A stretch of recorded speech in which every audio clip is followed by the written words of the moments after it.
ये हादसा, ये जो सानहा किया गया है, जो हमला किया गया है, इसने बहुत सारे सवाल खड़े कर दिए हैं। लेकिन एक बात ये भी है कि मुल्क के किसी भी हिस्से में मुकम्मल तौर पे एक एक गाड़ी, एक एक शख्स को चेक करके उसको मुकम्मल तलाशी लेके गुजारना शायद ये मुमकिन नहीं है। हमारे जैसे मुल्कों में मुमकिन नहीं है, बड़े बड़े मुल्कों में मुमकिन नहीं होता। आप खुद जानते हैं कि आप किसी बाजार में, किसी गली में, किसी इलाके में जाते हैं तो सैकड़ों गाड़ियां आगे पीछे जा रही होती हैं, और अगर कोई चेकिंग पे गाड़ी रोकी जाती है, बहुत सारे मामलात या बहुत सारे इंसिडेंट प्रिवेंट भी होते हैं, पकड़े भी जाते हैं, वो कैफरे किरदार तक भी पहुंचाए जाते हैं। लेकिन इस तरह का कुछ सानहा हो जाए तो वो ज़्यादा यकीनन नुमाया हो जाता है।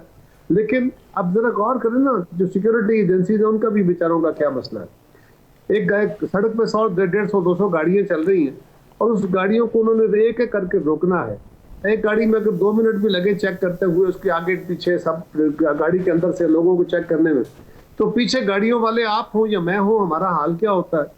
हम तो उनसे लड़ना शुरू हो जाते हैं, और हर सड़क के ऊपर ये मुमकिन नहीं होता।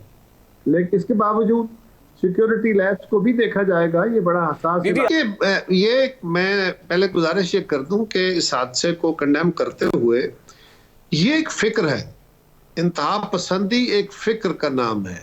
ये बड़ी बड़ी मेहनत से और कई दहाइयों से, ये हमारी अपनी नालायकियों की बदौलत, ये दुनिया की बदौलत, हमारे खित्ते के अंदर, हमारे मुल्क के अंदर, हमारे अवाम को, हमारे मजहब को, हमारी अकीदे को इंतहा पसंदी का सबक पढ़ाया गया है। हमने जिन पैदा किया है, हम इसको एडमिनिस्ट्रेटिव मेजर से कंट्रोल करने की कोशिश कर रहे हैं। हम एक तरफ से दबाते हैं, ये किसी और तरफ निकल पड़ता है। हमें जब तक उस फिक्र जिसके नतीजे में ये पैदा हुआ उसका मुकाबला करने को तैयार नहीं है, ना हमारे मजहबी तबकात उसको सामना करने को तैयार है, ना हुकूमतें उसका तैयार है, ना हमारे इदारे इसके लिए तैयार है, ना हमारी अदलिया इसके लिए तैयार है। हर बंदा अपना एक आर्गूमेंट देता है। कौन सा इदारा है जिसमें इंतहा पसंदी की सोच नहीं पेनिट्रेट कर गई? किस तरह आप कह सकते हैं पुलिस के अंदर, फौज के अंदर, सियासतदानों, सियासी जमातों के अंदर, हर जगह पे, मीडिया के अंदर क्या इंतहा पसंदाना रवैये नहीं है? कायद साहब, इस पर्टिकुलर इशू को एड्रेस करने के लिए हमने देखा कौमी सलामती कमेटी का इजलास बुलाया जाता है, और रिसेंटली भी नेशनल सिक्योरिटी कमेटी की एक सिटिंग हुई। नेशनल सिक्योरिटी कमेटी की इन बैक टू बैक सिटिंग्स का क्या नतीजा निकला, या उस पर एक्शन, क्या एक्शन की कमी है? नहीं, एक्शन की कमी देखिए ना, जो तो है ना एडिक्वेट सोर्सेज के साथ एक्शन, उस पर कमी रहती है, कोई ना कोई गुंजाइश रह जाती है।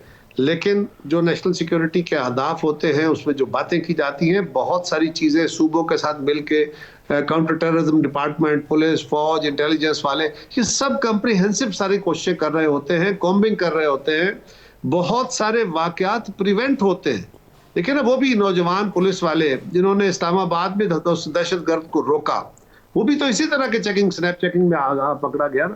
इस तरह और बहुत सारे वाकयात होते हैं जो हमारे तक खबर में भी नहीं आते, जो चुप करके पकड़ लिए जाते हैं और फिर उनको, कई उनमें से कैफरे किरदार तक पहुंच जाते हैं, लेकिन वो खबर नहीं बनते। इसकी भी एक सेंसिटिव रीजन होती है।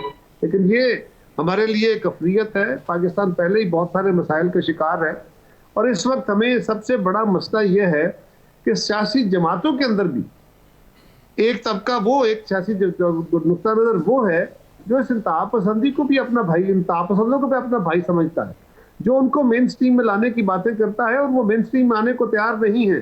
ना वो अल्लाह के कानून को मानते हैं, ना वो पाकिस्तान के कानून और आइन को मानते हैं। हम क्या करेंगे? किस तरह हम इस सोच के साथ? कायद साहब, ये बड़ी इंपॉर्टेंट बात की आपने अफगान पॉलिसी को लेकर। रिसेंटली जो वेस्टर्न बॉर्डर के ऊपर ट्रांजिशन हो रही थी, जहां हुकूमत बदल रही थी, तालिबान आ रहे थे, तो कुछ लोग सेलिब्रेशन मोड भी ऑन किए हुए थे कि हमारे भाई आ रहे हैं। तो क्या पॉलिसी सतह के ऊपर भी हमसे कहीं गलती हुई है? बिलाशुबा हुई है जी, हमारी गलती है। उसमें आलम की हमें जो सपोर्ट थी उसकी गलती है, उस पर पूरा एक फिक्री जहद पैदा की है, उस सबकी गलती है। लेकिन अब किसी की गलतियां गिनवाने का टाइम नहीं है। अब हमें यकसू होके सबक सीख लेना चाहिए कि जब तक हम इस जहनीयत का मुकाबला नहीं करेंगे, ये कहीं ना कहीं फटती रहेगी, ये कहीं ना कहीं ये अंडे बच्चे देती रहेगी, फिर वो परवान चढ़ेंगे, फिर वो किसी जगह पे ब्लास्ट करेंगे। ये एक तवील लड़ाई है, फिक्री लड़ाई है, इसको एक कांस्टेंट मेहनत से लड़ना होगा, और इसके लिए सियासी कुव्वतों का यकसू होना, और फिर उनके साथ इदारों का, वो अदलिया हो, वो फौज हो, वो इंटेलिजेंस एजेंसीज हो, वो मीडिया हो, इन सब का यकसू होना बहुत जरूरी है। इसके बगैर ये मुमकिन नहीं है। बट अनफॉर्चुनेटली कार्य साहब, हमारे जो पॉलिटिकल स्टेक होल्डर्स हैं, इतनी डिवाइड है आपस में, एक दूसरे के साथ इतनी सियासी रसाकसी उरूज पर है कि शायद इसी को एक्सप्लॉइट किया जाता है। वो समझते हैं कि this is the right time to strike. देखिए, ये भी एक वजह है, मैं इससे भी इनकार नहीं करता। लेकिन देखिए ना, इस वक्त सियासी दूरी किसने पैदा की हुई है? आज पाकिस्तान के अंदर ये जो दहशतगर्दी का इशू है बहुत खौफनाक है, लेकिन आज पाकिस्तान में इकोनॉमी का बहुत बड़ा इशू है। आज पाकिस्तान के अंदर सियासी बहरान का एक इशू है। ये सारे इश्यूज को हल करने के लिए यकसुख होना, सर जोड़ना, इकट्ठे बैठना, कोई वे फॉरवर्ड तलाश करना, ये जरूरी अमल है।